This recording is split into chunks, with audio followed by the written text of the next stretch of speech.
नमस्कार मंडळी. आज एक छानशी गोष्ट पुन्हा घेऊन येते तुमच्यासमोर.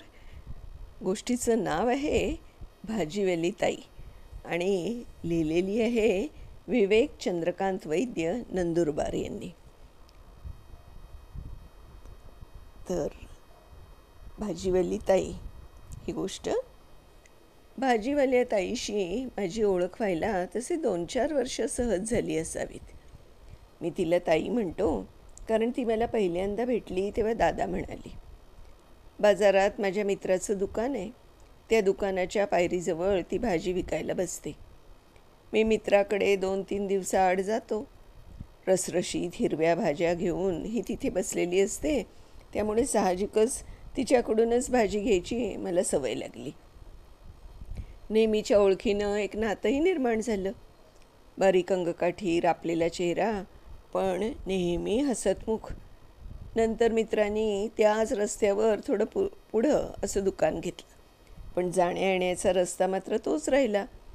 कधीतरी मित्राला भेटून रस्त्यावरून मोटरसायकलने घाईघाईने निघालो की ताईची हाक ठरलेली, दादा, ओ दादा, आज भाजी नको का?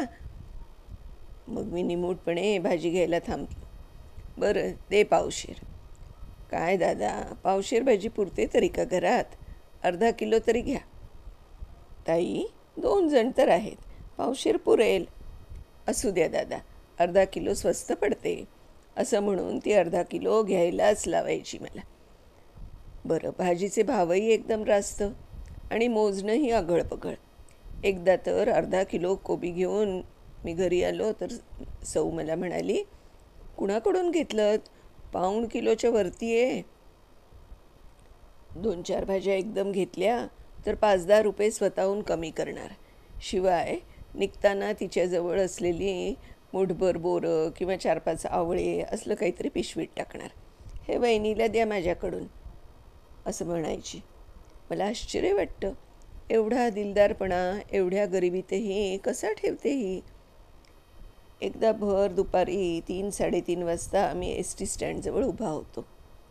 तेवढ्यात डोक्यावर टोपली आणि हातात एक गोणपटाची थैली, ज्यात तराजू आणि वजन असावे असा आपला माझा अंदाज. तर ती घेऊन ताई चाललेली दिसली. मी हाक मारली, ताई, इकडे कुठे? दादा, घरी चालले, खेड्यावर. म्हणजे तू खेड्यावर राहतेस आणि मग येते किती वाजता? वेळ तर माहीत नाही दादा, पण सकाळी सकाळी शेतात जाऊन भाजी आणते, मग जी ST मिळेल तिच्याने इथे येते. भाजी संपत आली की पुन्हा घरी. बाप रे, मग स्वयंपाक मीच करते ना दादा, 2 वेळा.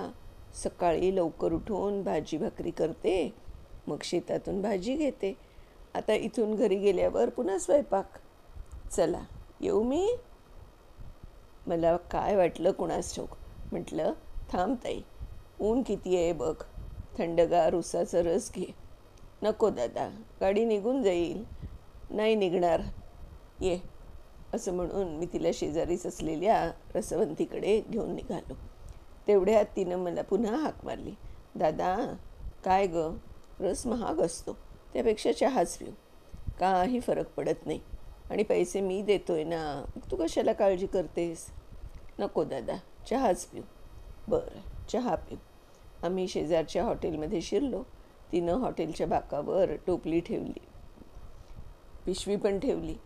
टोपलीत काही भाजी उरलेली असावी, कारण त्यावर ओलं गोंडपाट पसरून ठेवलं होतं. तिने पदराने घाम पुसला आणि तिथल्या माठातले तांब्याभर पाणी एका दमात घटाघट प्यायली. मी चहावाल्याला म्हणालो, एक स्पेशल चहा दे. दादा, तुम्ही नाही घेत? नाही रे, आत्ताच जेवण झालं आहे माझं. असू द्या दादा, तुम्हीही घ्या, उन्हातानाचे फिरताय. मी मनात म्हटलं, तुझ्या कष्टापुढे माझे श्रम तर काहीच नाहीत. चहा घेण्याची इच्छा नव्हती, पण तिचं मन मोडवेना. मीही चहा घेतला. तिने अगदी शांतपणे चवीने चहा घेतला. पुन्हा आपली टोपली उचलली, पुन्हा थांबली. टोपलीतून एक हातभर लांबीची काकडी काढली. मला देत म्हणाली, घ्या दादा. नको गं, मला कशाला? असू द्या, उन्हाळ्याची चांगली असते. पोरं आली असतील ना सुट्टीची घरी, द्या त्यांना. त्यापेक्षा तुझ्या मुलांनाच दे, ते खातात, त्यांची फिकीर नाही, शेतावरनं भरपूर मिळतं. या लवकर, माझी गाडी सुटून जाईल. मी नाईलाजानं काकडी घेतली. तिनं टोपली डोक्यावर घेतली, पुन्हा तोंडावरचा घाम पुसला. येते दादा म्हणत निघाली. मी हातातल्या काकडीकडे आणि लगबगीने जाणाऱ्या तिच्या कृश कायेकडे बघत राहिलो. गरिबीतही आनंदी राहणारे आणि उदार असणारी लोक आपल्याला बरंच शिकवून जातात. खरं आहे, माझा पण असाच अनुभव आहे की आपण साधारण समजतो ना, ती माणसं जास्ती उदार असतात, त्यांचा हात पण सैल असतो, पटकन आपल्याला काही पण देतात, मागचा पुढचा विचार करत नाहीत, दिलदार असतात स्वभावाने आणि आनंदी तर असतातच असतात, गरिबीतसुद्धा आनंदी असतात. तर अशी ही गोष्ट आवडली ना. उद्या पुन्हा एका नवीन गोष्टीसह भेटूया. तोपर्यंत बाय बाय.